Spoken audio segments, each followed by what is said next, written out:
ستارے زمین پہ دھڑام دھڑام کر کے گریں گے. وَإِذَا الْأَرْضُ مُدَّتْ زمین بوریے کی طرح سے لپیٹ دی جائے گی. وَإِذَا الْجِبَالُ سُيِّرَتْ یہ بڑے بڑے پہاڑ ہوا میں کپاس کی طرح اڑتے پھریں گے.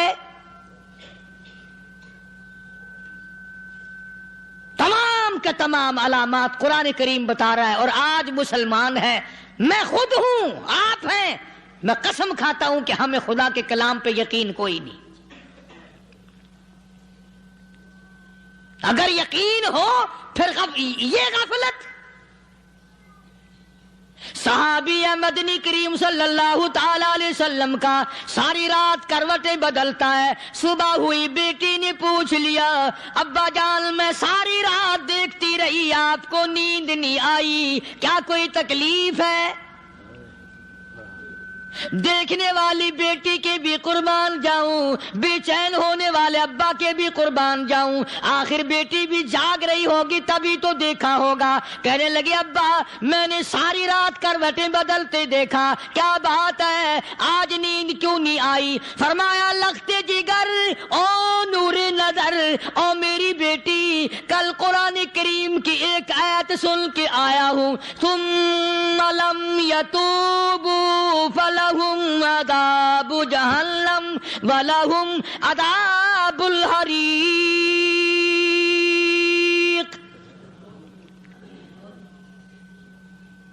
او میری بیٹی جس نے قرآن کریم کے ذریعے جہنم کی خبر سن لی ہو، جہنم کے انگاروں کی خبر سنی ہو، جس نے جہنم کی تباہ کاریاں سن لی ہو، او میری بیٹی نیند کیسے آئے؟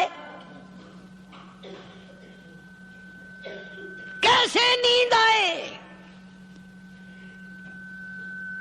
امام شافعی رحمت اللہ علیہ اتنے بڑے جلیل القدر ولی کامل ہے، وقت کے امام ہے، پرہیزگار متقی ہے. اپنی بیٹی کو فرمانے لگے لختے جگر تیری آنکھیں بگڑتی چلی جا رہی ہیں، میں دیکھتا ہوں تو ساری رات نیند نہیں کرتی، ساری رات سوتی نہیں، مصلی پہ کھڑی ہو کر قرآن پڑھتی رہتی ہے، تو کچھ نیند کر لیا کر، آنکھوں سے محتاج ہو جائے گی. عرض کرنے لگے ابا جان نیند آتی ہے، بستر پہ لیٹ جاتی ہوں، آنکھ لگنے کو ہوتی ہے، فوراً میرے دل میں خیال آتا ہے شافی کی بیٹی تو نے تو بستر سنبھال لیا، صبح تیری نامعلوم زمین کے اوپر ہوگی یا لاکھوں من مٹی کے نیچے ہوگی. پھر میری نیند اکھڑ جاتی ہے، پھر کھڑی ہو کر خدا کا قرآن پڑھتی ہوں. وہ ساری رات قرآن پڑھا کرتے تھے، اور بدقسمت قوم تمہیں صبح اٹھ کر قرآن کا سپارہ پڑھنے کی توفیق نہیں ہے. مسلمان پر قرآن کا دیدار نصیب نہیں، قرآن کی زیارت نصیب نہیں. گدھے کی طرح کھاتے سو گئے اور گدھے کی طرح صبح اٹھ کر کھانا پینا شروع کر دیا. تو رب کے کلام کا اتنا باغی کہ تو دیکھنا پسند نہیں کرتا.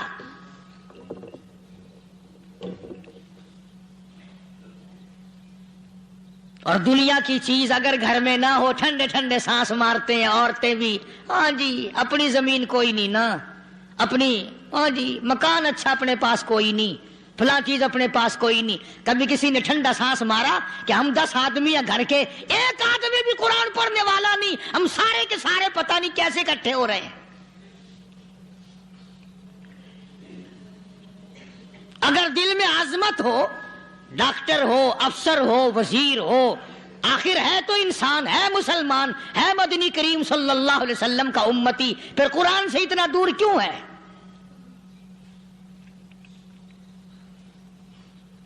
تو اللہ پاک جل شانہ نے فرمایا میرے بندے ہر حال میں ڈر. ہاں تیری ساری چلاکیوں کو میں جانتا ہوں، تیری ساری ہوشیاریوں کو میں اچھی طرح جانتا ہوں. فرمایا وہ دن دور نہیں، آیا وقت قیامت کا، آیا، کوئی کسی کے کام نہیں آئے گا.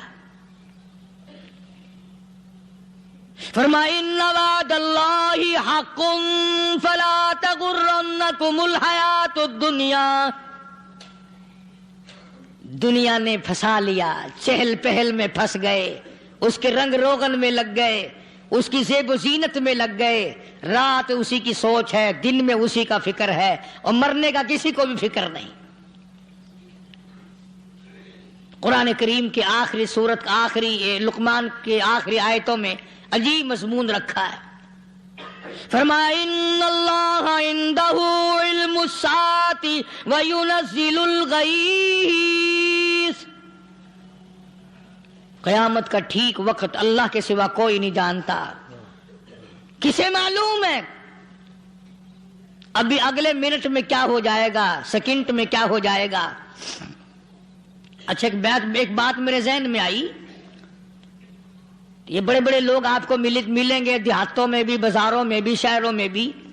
فلانا بزرگ غیب کی باتیں بتایا کرتا تھا, فلانا ولی یوں بتایا کرتا تھا.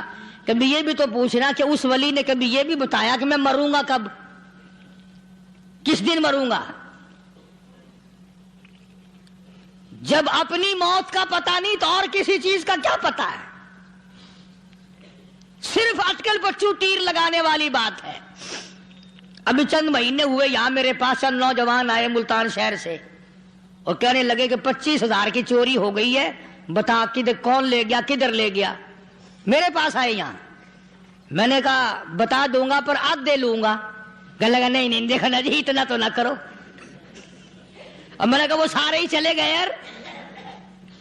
یقین کرو میں یہاں چارپائی میں بیٹھا ہوں دروازے کے باہر, عصر کے بعد پوری پارٹی آئی اسی شہر کی کہ 25,000 روپیہ گم ہو گیا ہے, بتا کدھر گیا ہے. سب لوگ کہتے ہیں قاری حنیف بتاتا ہے. سنو, قاری حنیف بتاتا ہے. ٹیلا کرا دوں گا میں.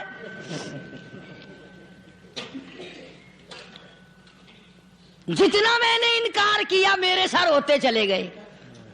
اخیر میں نے بکواس کر دی. میں نے کہا اچھا بتاؤں گا پھر آدھے لوں گا. کہنے لگے نہیں. تماشا دیکھا, یعنی اندازہ لگاؤ کہ ہم شہر سے سن کر آئے ہیں کہ قاری حنیف چوریاں بتاتا ہے. اللہ غنی, کس کو معلوم ہے کہ ابھی کیا ہو جائے گا. اللہ پاک نے کسی کو نہیں بتایا. فرمایا ان اللہ عندہ علم الساعۃ وینزل الغیث. قیامت کا ٹھیک وقت کسی کو معلوم نہیں, بارش کا کوئی پتہ نہیں کب ہوگی, کتنی ہوگی. تم ابھی کہہ رہے ہوگے کہ جی محکمہ موسمیات والوں کو پتہ چلتا ہے. ان 3 مہینے میں یہ محکمہ موسمیات والے کئی دفعہ کہہ چکے ہیں کہ بندہ باندی ہوگی, مگر کچھ بھی نہیں ہوا. بلکہ جتنے یہ زیادہ بتلاوے نا اتنا ہی موسم خراب ہوتا چلا جاوے. پچھلے سال انہوں نے روئی کی گانٹھوں کی گنتی بتائی کہ اتنی کپاس پیدا ہوگی ملک میں, اتنی روئی کی گانٹھ بنے گی, اتنی باہر بھیجیں گے اور اتنی اپنے گھر رکھیں گے. ذرا پوچھو تو صحیح ذمہ داروں سے سر کھجاتے پھرے کہ کھاد کے پیسے بھی واپس نہیں ہوئے. بھلے کسی کو کیا پتا کہ ابھی کیا تھا اور ابھی کیا ہو جائے گا, کل کیا ہوگا, پرسوں کیا. ایک اللہ کی ذات جانتی ہے. فرمایا وَيُنَزِّلُ الْغَيْثَ. کوئی نہیں جانتا بارش کب ہوگی, کتنی ہوگی, کہاں تک ہوگی, کس قدر ہوگی, کس طرح میں ہوگی, کہاں نہیں ہوگی. وَيَعْلَمُ مَا فِي الْأَرْحَامِ. کوئی نہیں جانتا عورت کے پیٹ میں کیا ہے, لڑکا ہے کہ لڑکی. باپ کو پتہ نہیں, ماں کو پتہ نہیں, دادی کو پتہ نہیں, نانی کو پتہ نہیں. یوں کہ کسی کو پتہ ہو یا نہ ہو, حضرت صاحب کو پتہ لگ جاتا ہے. حضرت صاحب کو کیوں, حضرت صاحب ٹھڈ دے اندر وڑدا ہوندا ہے. تماشا دیکھ, کوئی کسی کو پتہ نہیں چلتا. اور خدا نے اپنی خدائی کسی کو تقسیم کر کے دینی نہیں. لم یلد ولم یولد. نہ میرے ماں باپ, نہ میں کسی کا باپ, نہ میری اولاد, نہ میں کسی کی اولاد. اللہ الصمد, بے نیاز, بے مثال ہوں. ہمیشہ سے ہوں اور ہمیشہ رہوں گا. سام میرے محتاج ہو، میرے دروازے کے گداگر ہو، میرے دروازے کے فقیر ہو، میرے دروازے کے دستے نگر ہو، آؤ مانگو کھاؤ، موت آئے مر جاؤ، اگر اکڑو گے فرمایا پھر میں نے بڑی بڑی سزائیں دی ہیں لوگوں کو۔ ہاں ہاں، میں تو توبہ بھی منہ سے نہیں نکلنے دیتا، کلمہ تو کلمہ ہائے نہیں کرنے دیتا میں، جب میں موت کا پیغام دوں یکدم دل کی حرکت بند ہو جاتی ہے، ہائے بھی نہیں، اوئی بھی نہیں، اف بھی نہیں، کچھ بھی نہیں۔ فرمایا وَيَعْلَمُ مَا فِي الْأَرْحَامِ، کسی کو پتہ نہیں عورت کے پیٹ میں کیا چیز ہے۔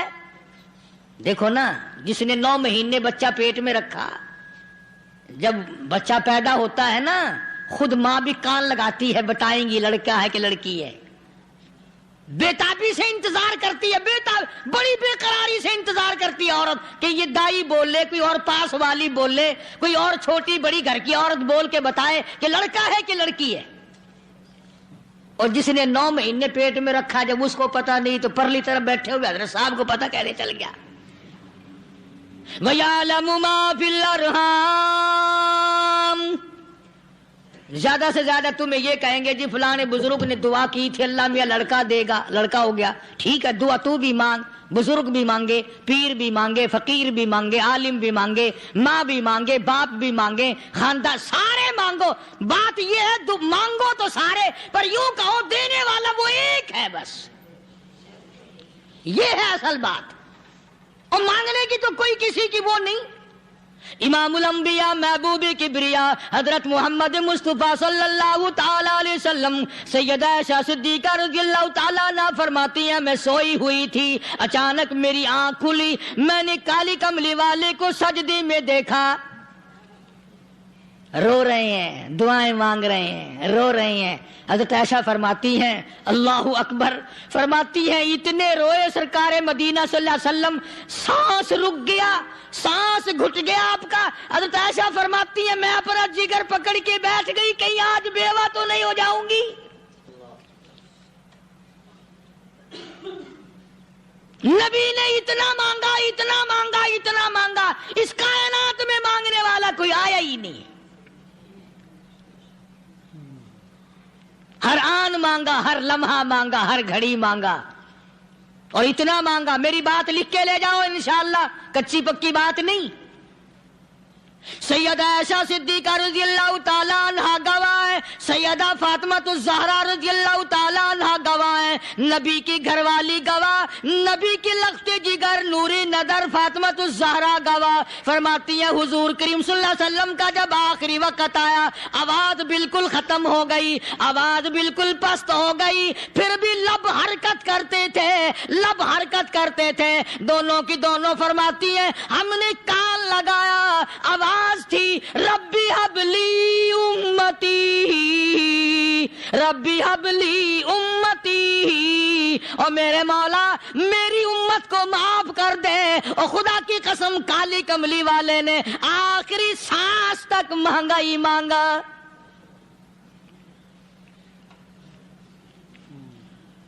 چاہے تیرے لیے مانگا، امت کے لیے مانگا، مگر ہر وقت مانگا۔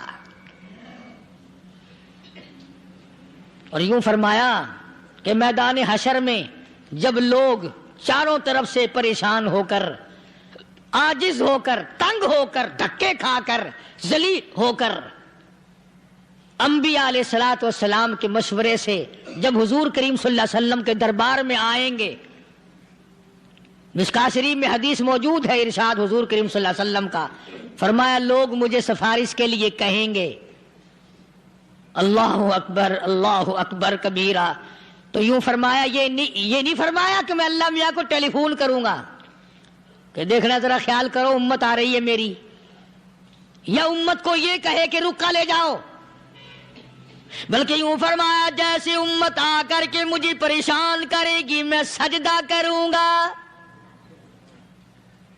میں سجدہ کروں گا، اس وقت بھی سر میرا در تیرا، جھولی میری عطا تیری۔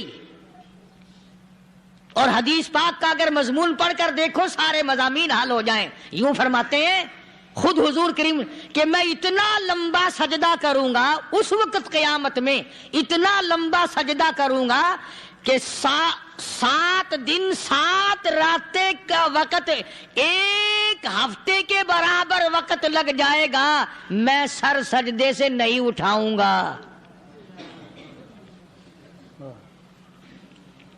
اتنا لمبا سجدہ کروں گا کہ 1 ہفتے کی مقدار وقت لگ جائے گا۔ یہ مقدار کیوں فرمایا؟ قیامت کا دن ہے نا، دن ڈھلنا نہیں، چھپنا نہیں، رات آنی ہی نہیں، رات تو ہے ہی نہیں نا، اس لیے فرمایا 1 ہفتے کی مقدار دن لگ جائے گا، وقت ختم ہو جائے گا پورا ہفتے کے برابر۔ اس کے بعد اللہ پاک مجھے فرمائیں گے ارفع راسک یا محمد صلی اللہ علیہ وسلم، میرے محبوب سر اٹھاؤ، سل مانگو توتا دوں گا،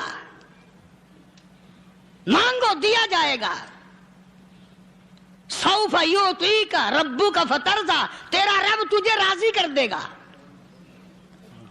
صحابہ کرام رضوان اللہ تعالی علیہ مجمعین نے عرض کر دیا یا رسول اللہ صلی اللہ علیہ وسلم آپ کس وقت راضی ہوں گے؟ کتنے لوگ جنت میں چلے جائیں گے، دوزخ میں چلے جائیں گے، آپ کس وقت راضی ہوں گے؟ خدا کی قسم اس محسن کائنات کا کیا کہنا کالی کملی والے نے جو ہم پر مہربانی فرمائی، یوں فرمایا جب تک ایک ایک امتی کلمہ پڑھنے والے کا ہاتھ پکڑ کر جنت میں نہ لے جاؤں میں محمد الرسول اللہ کو چین نہیں آئے گی، ایک ایک کو لے جاؤں گا اور چین نہیں آئے گا مجھے اس وقت بھی۔ تو عرض یہ کر رہا تھا کہ قرآن کریم نے اور تمام چیزوں میں عقیدے کا سدھار کہ عقیدہ بناؤ، یہ جو عقیدہ ہے نا اس کی حیثیت ایسی ہے جیسے پہلی اینٹ عمارت کی، اگر اینٹ ٹیڑھی ہو گئی تو ساری عمارت ٹیڑھی ہو جائے گی، اگر عقیدہ صحیح نہیں تو سارے اعمال ٹیڑھے ہو جائیں گے، اور اگر عقیدہ صحیح ہے تو اعمال بھی اور تمام افعال بھی اخلاق بھی تمام کی بنیاد جو ہے وہ صحیح رہے گی اور اچھی توفیق ہوگی۔ یہ عربی کلمہ ہے، آپ اور میں اگر کلمے کا معنی سمجھ لیں پھر بھی بات بنتی ہے، یہی تو معنی لا الہ الا اللہ، کوئی نہیں بگڑی بنانے والا، کوئی نہیں حاجت روا، کوئی نہیں مشکل کشا، کوئی نہیں تیرا ہاتھ پکڑنے والا، کوئی نہیں مجھے اور آپ کو اولاد دینے والا، کوئی نہیں بیوی بچے دینے والا، کوئی نہیں یہ ہر روز روٹی کھلانے پانی پلانے والا اس کے سوا کوئی نہیں الا اللہ، ایک اللہ کی ذات ہے۔ اور فرمایا کہ یہ بتایا کس نے کہ یہ سب کچھ کرنے والا کون ہے؟ محمد الرسول اللہ صلی اللہ علیہ وسلم، کہ ہمارے آقا اور مولا حضرت محمد الرسول اللہ صلی اللہ علیہ وسلم نے بتایا۔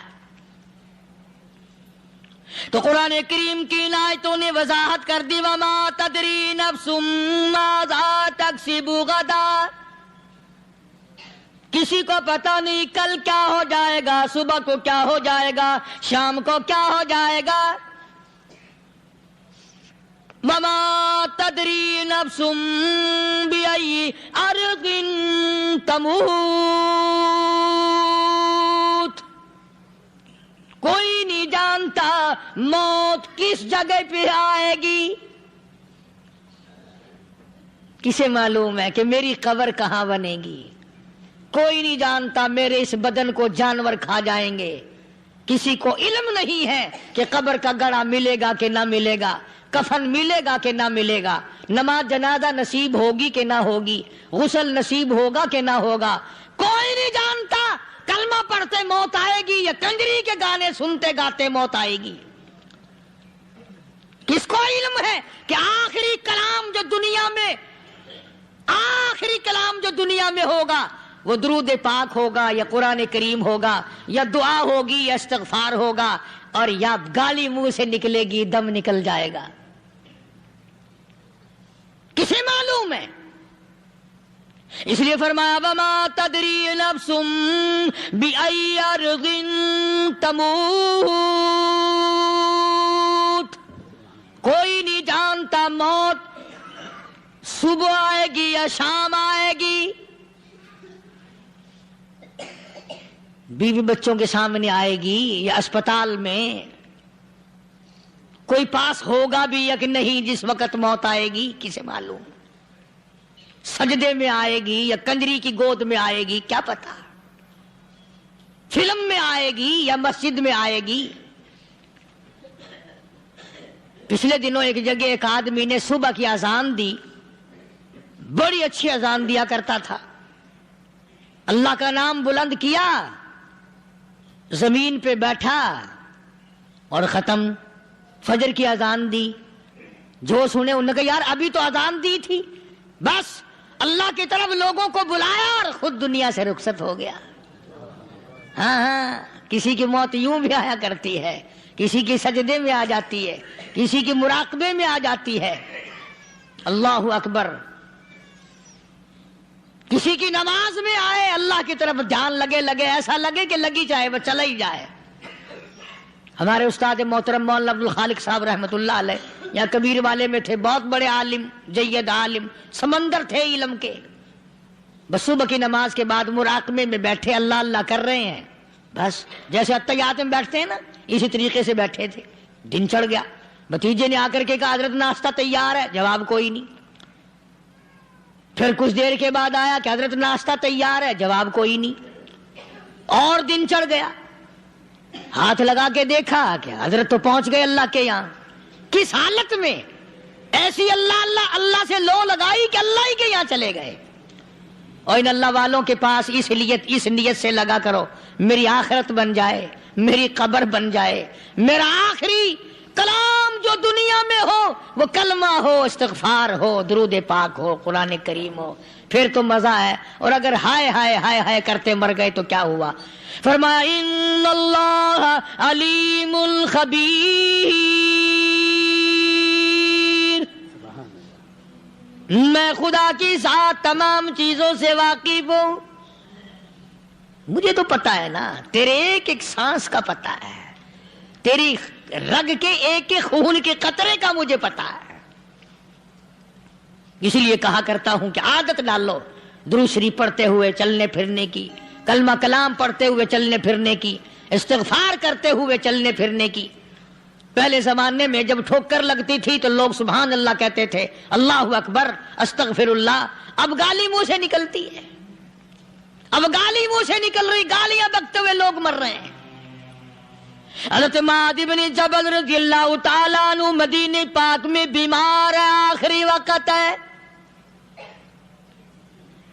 صحابہ کی ایسی ایسی موت آیا کرتی تھی، چاروں طرف جتنے گھر والے بیٹھے ہیں، اماں بھی، بیٹی بھی، گھر والی بھی، بہن بھی، بھائی بند بھی، قبیلہ بھی، خاندان بھی، مدینہ شہر ہے، کالی کملی والے کا شہر ہے۔ حضرت معاذ بن جبل کا آخری وقت ہے، چاروں طرف بیٹھنے والے بھی تلاوت کر رہے ہیں قرآن کریم کی، خود معاذ بن جبل بھی تلاوت فرما رہے ہیں۔ اچانک حضرت معاذ رضی اللہ تعالیٰ عنہ رونے لگے، روئے حضرت معاذ۔ یہ وہ جوان ہے جس کو رخصت فرمانے کے لیے یمن کا گورنر بنا کر کے بھیجا حضور صلی اللہ علیہ وسلم نے۔ حضور صلی اللہ علیہ وسلم اس کو روانہ فرمانے کے لیے کئی میل پیدل تشریف لے گئے۔ ہاں حضور کے صحابہ۔ تو معاذ بن جبل جب رونے لگے تو گھر والوں نے پوچھا کیوں؟ کوئی بیٹھا ہوگا نا، کہنے لگا ڈر گئے، موت سے ڈر رہے ہو، موت سے ڈر کے رو رہے ہو؟ حضرت معاذ کہنے لگے نہیں، موت سے کیا ڈرنا، میں کیوں ڈروں موت سے، اس نے تو آنا ہی آنا ہے، میں نہیں ڈرتا۔ انہوں نے کہا پھر رویا کیوں رو رہے ہو؟ اللہ اکبر۔ صحابی کہتا ہے میرے دل کی تمنا میرے دل میں رہی، میری آرزو پوری نہ ہو سکی، میری حسرت میرے دل میں رہی، میرا شوق پورا نہ ہو سکا، میری آرزو پوری نہ ہو سکی، میری تمنا پوری نہ ہو سکی، بستر پہ موت آ رہی ہے اس لیے رو رہا ہوں۔ اے کاش کاش رمضان کا مہینہ ہوتا، میں روزے دار ہوتا، گرمی کا موسم ہوتا، مجھے سخت پیاس لگی ہوتی، کفار سے مقابلہ ہوتا، میدان جہاد اور جنگ ہوتا، میں کئی کافروں کو قتل کر دیتا، پھر وہ مجھے قتل کر دیتے، میری زبان کاٹ لیتے، میری اللہ کے یہاں پیشی ہوتی، میرا رب مجھ سے پوچھتا میں آج دنیا سے کیا لایا، میں عرض کرتا الہی بولوں کیسے، تیری راہ میں زبان کٹا کے آیا ہوں اور روزہ رکھ کر آیا ہوں، تیرے محبوب کے حوض کوثر کے پانی سے روزہ افطار کروں گا۔ کہتا اس لیے رو پڑا ہوں کہ بستر پہ موت آ رہی ہے۔ ڈر کس چیز کا؟ یہ نہیں ڈرا کرتے تھے۔ حضرت ابو ایوب انصاری سب کہہ دو رضی اللہ تعالی عنہ، اللہ اکبر، کتنا بڑا مقدرہ والا جوان ہے۔ مدینے پاک میں حضور کریم صلی اللہ علیہ وسلم نے اسی کے یہاں ڈیرا لگایا۔ آخری وقت ہے، بیمار ہے ابو ایوب انصاری، مدینے سے صحابہ جنگ کے لیے چلے۔ آؤ صحابہ کی تمنائیں دیکھو، ہم جتنے بیٹھے ہماری تمنا تو یہی ہے نا، کاروبار بڑھ جائے، مکان دکان کا ساز و سامان بڑھ جائے، یہ مل جائے وہ مل جائے، یہ ہو جائے وہ ہو جائے۔ ابو ایوب انصاری بیٹھے ہوئے دیکھ رہے ہیں صحابہ سواریوں پہ پیدل، تلوار، نیزے، تیر لے کے چلے۔ ابو ایوب انصاری کہنے لگے کہاں چلے ہو؟ کہ جہاد فی سبیل اللہ کے لیے۔ کہنے لگا مجھے بھی لے چلو۔ سمجھ رہے ہیں آپ سارے؟ فرمایا مجھے ساتھ لے چلو۔ کہا کمال ہے، بیمار آدمی اور جنگ میں بیمار کا کیا کام ہے، کیا کرو گے؟ نے کہا مہربانی کرو، احسان کرو مجھ پر، مجھے ساتھ لے کے چلو۔ خدا کے بندے بیمار ہے، کرے گا کیا میدان جہاد میں؟ کہنے لگا تم تو بیمار کی بات کر رہے ہو، مجھے ساتھ لے چلو اونٹ پہ ڈال کر۔ توجہ کرنا ذرا، آخری بات میرے یاد آئی ہے، بتانے لگا ہوں۔ ابو ایوب انصاری حضور کا میزبان مدینے والا کہتا ہے میں بیمار ہوں، مجھے اونٹ پہ ڈال کے لے چلو، اور اگر میری راستے میں موت آ جائے پھر بھی میری لاش کو ساتھ لے جانا۔ جہاں کفر اور اسلام کا جنگ ہوگا، مقابلہ ہوگا، اس میدان میں میری لاش کو پھینک دینا۔ شاید کسی مجاہد کی سواری کا پیر میرے اوپر آ جائے، میں بھی قیامت میں اللہ کے حضور میں کہوں گا یا اللہ تیرے میدان جہاد سے اٹھ کے آیا ہوں میں بھی۔ اندازہ لگا ابو ایوب انصاری کی تمناؤں کو دیکھ، حسرتوں کو دیکھ۔ فرمایا مجھے ساتھ لے چلو، اگر میری موت آ جائے تو لاش کو بھی پھینکنا نہیں، دفن راستے میں نہ کرنا، ساتھ لے چلو، وہاں میدان میں ڈال دینا، اور اسلام کے لیے جو لڑنے والے ہوں، کفر کو مٹانے والے ہوں، ان کے پیر میرے اوپر آ جائے، میں کامیاب ہو جاؤں گا۔ ایک تم ہو جو مسجد میں جھاڑو دینے سے بھی آر کرتے ہو، صف بچھانے میں بھی تمہیں شرم آتی ہے، صف اکٹھا کرنے میں بھی تمہیں شرم آتی ہے، ادھر ادھر کوئی چیز کرنے میں تمہیں کیا معلوم ہے جس وقت قیامت کے دن ان شاہی درباروں کے خادموں کو انعام ملے گا نا، پھر ٹکرے مارو گے، او ہو لو بھائی کمال ہو گیا، ہم تو یوں ہی رہ گئے۔ آج توفیق نہیں رہی، اللہ سے مانگ، سوتے بھی مانگ، جاگتے بھی مانگ، ہر وقت مانگ، وہی تیری میری جھولی بھرے گا، اسی کی عطا اور بندہ نوازی سے ہم سب کا کام چلے گا۔ فرمایا ان اللہ علیم خبیر، میں تمہاری ضروریات کو بھی جانتا ہوں، ہر چیز کا مجھے پتا ہے۔ اللہ مجھے اور آپ کو عمل کی توفیق عطا فرمائے۔ اللہ پاک